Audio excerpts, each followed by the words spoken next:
Hello, my name's Hunter, and this is my discussion post for week 2.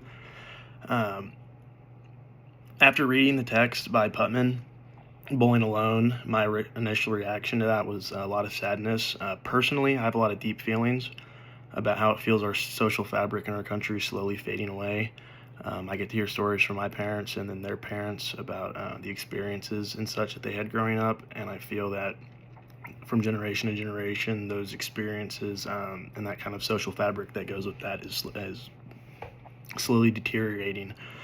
Um, for me, the biggest surprise from reading this came from a survey that was taken back in 1996, and it reads that 50% of people felt that Americans as a whole were becoming less trustworthy, and that came almost 30 years ago. And I fear that nowadays, let alone back then, we're not in a much better place.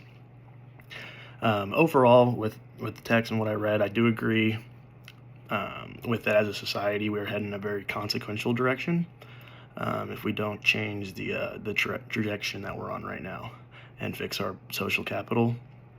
Personally speaking, I'm not the most engaged in society, but I wouldn't call myself a hermit either.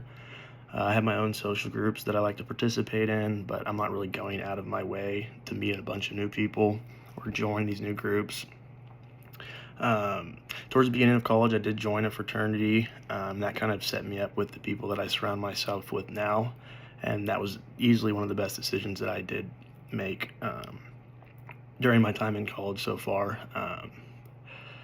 But I guess my thinking overall is I kind of concern myself more with developing the relationships I have and getting closer with people, not just making and meeting as many people as I can. And that may be flawed thinking, but that's kind of the way I like to do it. On the other hand, though, when I do go back to my hometown for breaks and all those sorts of things, I would say I'm much more involved with my community. Part of that, I would say a lot of those structures were already built from my childhood, but also on top of that, I do feel like since it's where I grew up, I'm kind of in debt to it and need to be involved to kind of pay that back. But I guess overall, I could be more engaged, especially up in college, but I do think I do a pretty good job back home.